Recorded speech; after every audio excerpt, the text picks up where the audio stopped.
Car in the Car here, and let's talk about emotional manipulation.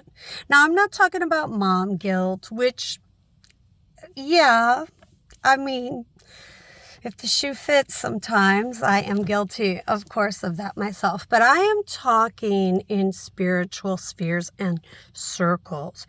Religion is great for emotional manipulation. Let me give you a little example. So I remember being at church camp one year, and they told a story about a train worker, a man who ran the train tracks and had to switch the gears. Many of you have probably heard this.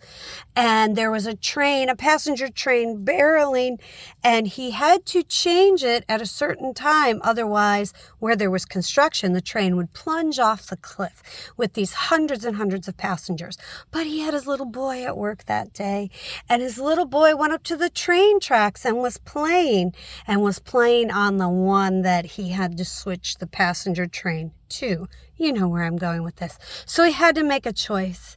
He had to decide, was he going to switch the gears so that the passenger train didn't barrel off the cliff, but instead would kill his only son? Or would he be selfish and sacrifice and allow all those passengers to die and spare the life of his little child who was playing on the tracks?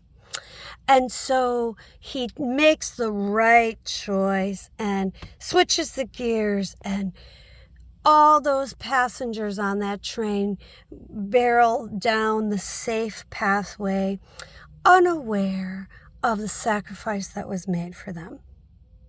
Now, you know that us teenagers were like, oh my God, that's what God does when he sacrificed Jesus? Oh.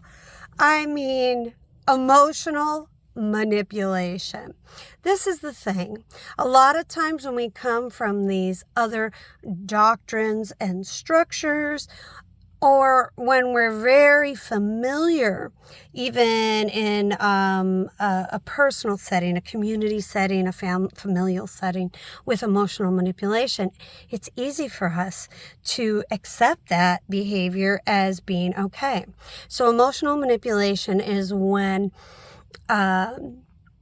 heightened, intense emotional feelings are shared, projected to propel an observer or a follower of a belief system to go a certain way that the person who is projecting it feels is right for them, right?